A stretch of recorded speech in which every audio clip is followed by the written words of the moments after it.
Good morning. After a rumble of thunder during the heatwave in the UK last night, it was but a rumble. I'm thinking of rumbling along about reviewing today. I'm often recording these videos to offer advice about promoting shows, your well-being, some of the ethics at the Fringe, some of your stagecraft, but I guess I'm turning the attention on myself and my peer group. And reviewing at the Edinburgh Fringe has really changed, and I think perhaps in a very good way. It's no longer just newspapers, maybe one or two professional journals reviewing, but everyone is a reviewer, and literally everybody can be going straight on their socials. Influencers, TikTokers can come out of a show, and some are even doing it during shows and say what they think of a show. So reviewing is very, very broad, and so this is just an invitation not only to everybody else but my own review team and myself, just to maybe ponder a few thoughts, and I'd love to know what you think about these. One of the comments I hear at Fringe festivals a lot, and when we go reviewing, is that all reviewing is subjective. It's bound to be subjective. The object is the show, the subject is the person reviewing it, therefore it's subjective. And that word is used in all kinds of different ways. I think I want to distinguish between objective reviewing and subjective reviewing really quickly. And this will sound a bit kind of bullshitty, excuse the language. So by objective in Fringe Review, we kind of talk about it a lot. It's the idea that the attempt at objectivity in itself has value, and it's worth giving it a go, where you do two things. One is you look at the object in front of you, the show, and you also make yourself an object of your own observation and take it into account when you're reviewing. And what that allows you to do is at least attempt to limit a sort of unconscious subjectivity.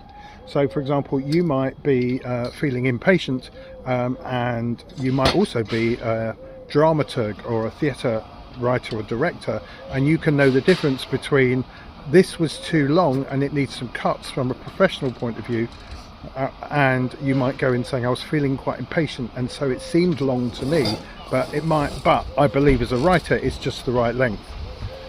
And so the danger of saying it's too long when actually you're impatient and not being aware of it is that you can criticize a show, I would say, unfairly, unless you're absolutely clear saying, look, I don't know about writing, but this is just how it felt to me.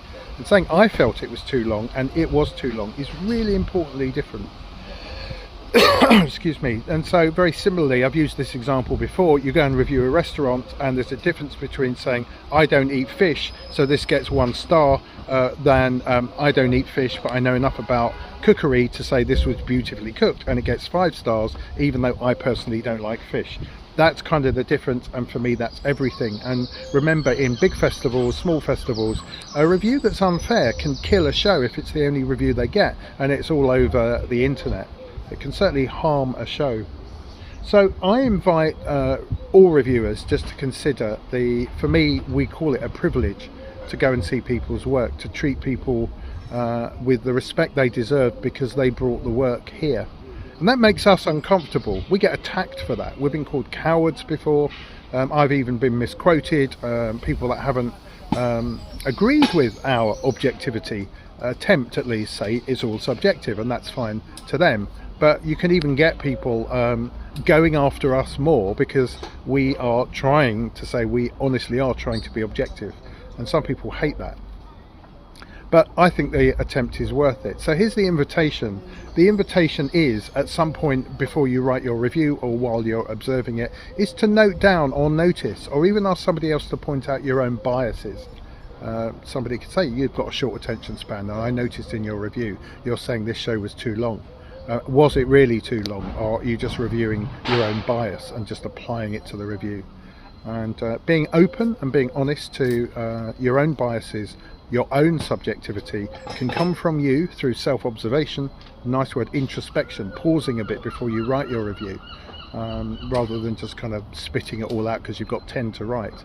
And also to be open to other people, including somebody that might be writing with feedback to you as the reviewer and saying what you wrote was wrong or unfair. Not a factual error, but saying, I think this was just the right length because. And have you read these other reviews? And some reviewers like to do that and some don't. But so making yourself an object of your own observation, which might still be subjective, but it might at least potentially diminish the impact of you writing a distorted review because you can't tell the difference between your own biases, your own inclinations, and what's really out there. And I think it's key. It's key in all kinds of judgment. And if you're ever judged in any way, it can be in exams, in all kinds of ways all around the world, it's in the legal system, is somebody that makes a judgment absolutely should not be going, wow, I don't like them, I think they did it, or I've got my own view of how clowning should be, rather than I'm open to be surprised, or I don't have all the knowledge about clowning. And so a lot of people use star rating still. My 2-star review is as much a statement of my own arrogance of not admitting what I don't know about in this field.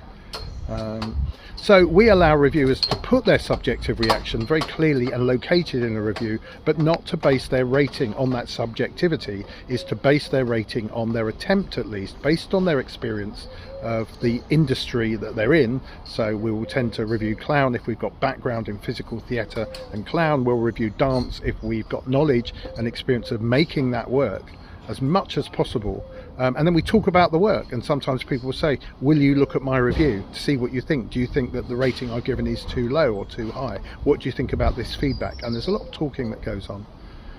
I think other people will challenge me on that and actually say a review doesn't need to be that at all. A review needs to be written really quickly, and it's let's not assume everyone's trying to be objective. It's just someone's opinion. And the only difficulty I have with that is about the style of a review, because they're not written and clearly stating it's just my opinion. And it is the difference, the key difference, if you don't know a reviewer's style very well and it just pops up on the internet, is it's a huge difference between, well, I hated that, it didn't make me laugh, it must be crap, rather than I was in a bad mood and that comedy made the rest of the audience laugh, and on a different day I might not laugh, or because I've got certain preferences and I don't like improv. That's different between saying the improv is bad. And a good reviewer, I believe, even when they're coming out, can go, I didn't laugh a bit through that, but there's some really good improv going on in there, and here are examples of it. And I think it is the nature of the internet, that the internet is snippets. It's how AI is working at the moment, why it gets answers wrong so often. And snippets are all the bits and pieces. You go on Google, reviews come up, and it often just shows you the first couple of lines. You get summaries, people click on things, they only read the first few lines. A lot of websites have just got one-liners, and you can click to continue reading. And the one-liner gives potentially a really distorted impression of what that show was really about. And I say it can be hurtful, and actually the danger is also it can feedback on the reviewer, because you can get really nasty internet arguments happening on all sorts of platforms, when actually a bit more consideration and maybe self-observation on all sides would have helped. But the biggest danger is inference, is that you infer that something is true, not from what's there, and we talk about evidence-based reviews, but you infer it from your position of seniority. You've told yourself you've got a free ticket in, you're a reviewer, you're some sort of monarch, you're some sort of emperor, and that's really dangerous. And actually you can find you get sued for slander if you do stuff like that, because what you write, if it's not evidence-based, sometimes can absolutely come back on you if there's been genuine harm. And there's a real danger that subjectivity and incorrectness overlap with each other. So inference and bias are really important when you're claiming to look at something in front of you and judge it as objectively as possible. So the first place, particularly if the stakes are high, which I think they are for performers at the Fringe, but for anybody, is that you look to your own bias. You're not there to guess. And the real danger of making what you think is a balanced judgment, but not being aware that you've departed from needing to do some research in your own area, to update your knowledge or draw on genuine objective experience, is it can cause harm for everybody. That's just an invite for all reviewers, and everybody is to at least have a go at objectivity, because everybody who's making work deserves it.